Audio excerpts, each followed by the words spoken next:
Accounting class की और भी वीडियोस देखने के लिए मेरे चैनल को सब्सक्राइब कीजिए और साथ ही साथ बेल आइकन को प्रेस कीजिए ताकि मेरी अगली वीडियो की नोटिफिकेशन भी आपको मिल जाए।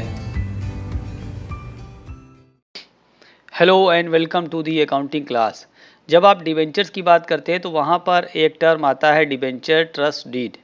डिबेंचर्स ट्रस्ट डीड क्या होता है, इसके बारे में आज की वीडियो में हम लोग देखेंगे। तो चलिए शुरू करते हैं वीडियो। पहले देख लें कि इस वीडियो में क्या क्या पढ़ना है। हम लोग डिबेंचर ट्रस्ट डीड की बारे में पढ़ेंगे, उसकी इंट्रोडक्शन देखेंगे। एडवांटेजेस क्या क्या होते हैं डिबेंचर ट्रस्ट डीड के, ये देखेंगे। ये भी देखेंगे कि डिबेंचर ट्रस्ट डीड के लिए ट्रस्टी कौन बन सकता है और जो ट्रस्टी होता है उसके फंक्शंस और ड्यूटीज़ क्या क्या होते हैं।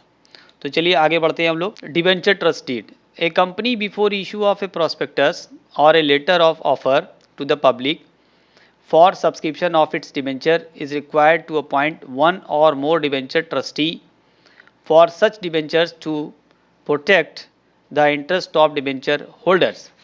क्या कहा जा रहा है? कहा जा रहा है कि एक कंपनी प्रोस्पेक्टस या लेटर ऑफ ऑफर इशू करने से पहले वो एक या एक से ज़्यादा डिबेंचर ट्रस्टी को अपॉइंट करती है। क्यों अपॉइंट करती है? For such debentures to protect the interest of debentures holder, वो डिबेंचर होल्डर्स का इंटरेस्ट प्रोटेक्ट करने के लिए। तो ये अब हम यहाँ पर शॉर्ट में बता दें कि डिबेंचर इशू करने के पहले कंपनी डिबेंचर होल्डर्स के इंटरेस्ट को प्रोटेक्ट करने के लिए, यानी उनके इंटरेस्ट को हिफाजत करने के लिए, उसकी रक्षा करने के लिए डिबेंचर ट्रस्ट डीड बनाती है और कुछ लोगों को डिबेंचर का ट्रस्टी बनाती है। The issuing company will execute a trust deed conveying the title of company's property to the trustees. तो कंपनी क्या करती है कि एक ट्रस्ट डीड बनाती है और उस ट्रस्ट डीड के जरिए से कंपनी के टाइटल को वो ट्रस्टी के पास पहुंचा देती है। तो ट्रस्ट डीड के माध्यम से कंपनी अपनी प्रॉपर्टी का टाइटल ट्रस्टी तक पहुंचा देती है। तो जो ट्रस्टी होते हैं, ट्रस्टी को कंपनी की प्रॉपर्टी का यूज़ करने का अधिकार हो जाता है और तभी वो डिबेंचर होल्डर्स के इंटरेस्ट को प्रोटेक्ट कर पाते हैं। SEBI guidelines stipulate that a trust deed shall be executed within 6 months of the closure of the issue. SEBI guideline के हिसाब से ये कहा गया है कि ये जो ट्रस्ट डीड है ये डिबेंचर इशू होने की जो डेट होती है उसके क्लोज होने के 6 महीने के अंदर ये हो जाना चाहिए। यानी डिबेंचर इशू किया आपने और इसका जो इशूइंग प्रोसीजर है वो क्लोज हो गया है और उस क्लोज होने के 6 महीने के अंदर ट्रस्ट डीड बन जानी चाहिए। ये सेबी की गाइडलाइन है। A trust deed grants the trustee a charge over the company's property. Trust deed के जरिए होता क्या है? ट्रस्ट डीड ट्रस्टी को कंपनी की प्रॉपर्टी का चार्ज दे देता है and title deeds of the company's property are transfer to them, और कंपनी की प्रॉपर्टी का जो टाइटल होता है वो भी ट्रस्टी को ट्रांसफ़र हो जाता है। तो इस तरीके से एकदम साफ साफ यहाँ पे कहा गया है कि ट्रस्ट डीड के जरिए कंपनी की प्रॉपर्टी और कंपनी की प्रॉपर्टी का जो टाइटल है वो ट्रांसफ़र हो जाता है। किसके पास ट्रांसफ़र हो जाता है? वो ट्रांसफ़र होता है कंपनी के डिबेंचर ट्रस्टी के पास। डिबेंचर ट्रस्ट डीड का फ़ायदा क्या है, एडवांटेजेस क्या है, इसको देखते हैं हम लोग point wise. The trustee have a legal mortgage over the company's property. तो जो ट्रस्टी होता है वो लीगली तौर से कंपनी की प्रॉपर्टी का मॉर्गेज रख सकता है, मॉर्गेज करता है वो, यानी कंपनी की प्रॉपर्टी उसके पास एक तरह से मॉर्गेज रहती है। क्यों मॉर्गेज रहती है? वो क्या कर सकता है उसका? So that persons who subsequently lend money to the company cannot gain priority over the debenture holders। अब देखिए इससे फ़ायदा ये होता है कि अगर कोई दूसरा पर्सन जो कंपनी को लोन देता है, भाई डिबेंचर होल्डर्स के अलावा भी तो और लोग हो सकते हैं जो कंपनी को लोन देते हैं, तो अगर कोई दूसरा पर्सन कंपनी को लोन देता है और उसका लोन कंपनी पे नहीं करती है तो उस केस में कंपनी जो प्रॉपर्टी डिबेंचर ट्रस्टी के पास होगी उस प्रॉपर्टी का इस्तेमाल कंपनी दूसरे किसी क्रेडिटर्स को पे करने के लिए नहीं कर सकती है। तो डिबेंचर ट्रस्ट डीड का यही फ़ायदा होता है कि जो प्रॉपर्टी होती है उस प्रॉपर्टी पर ट्रस्टी का अधिकार हो जाता है और उस प्रॉपर्टी का इस्तेमाल किसी और लोगों के लोन पे करने में नहीं किया जा सकता है। सिर्फ और सिर्फ उस प्रॉपर्टी का इस्तेमाल डिबेंचर होल्डर्स के लोन को पे करने के लिए या डिबेंचर्स को रिडीम करने के लिए ही किया जा सकता है।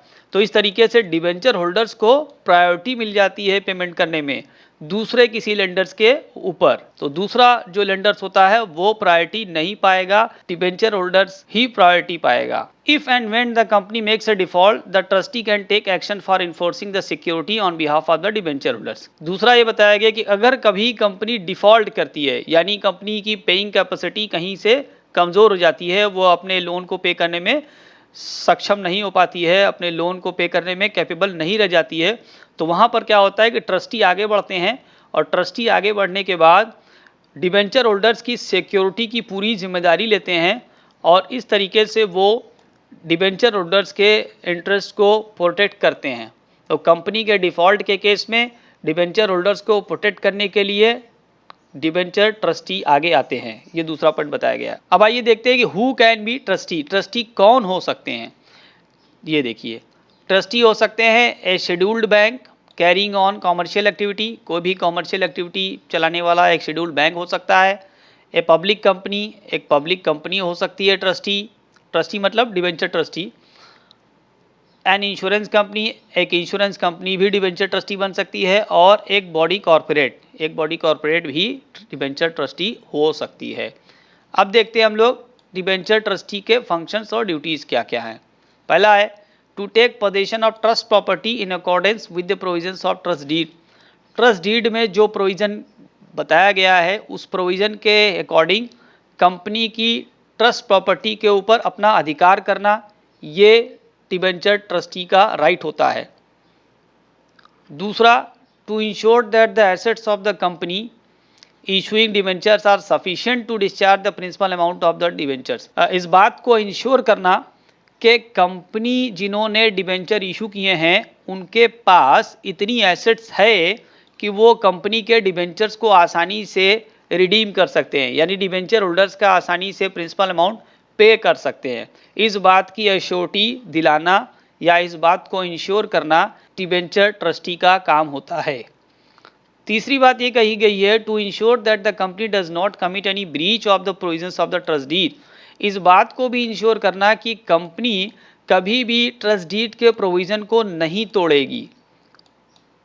तीसरी बात, to take steps to call a meeting of the debenture holders as and when such meeting is required to be held. Company के डिबेंचर होल्डर्स की मीटिंग की अगर कभी ज़रूरत महसूस हो तो उनकी एक मीटिंग को बुलाना, ये भी एक काम है डिबेंचर ट्रस्टी का। और पांचवा point, to appoint a nominee director on the board of directors of the company in the event of 2 consecutive defaults in payment of interest or debentures और redemption of debentures।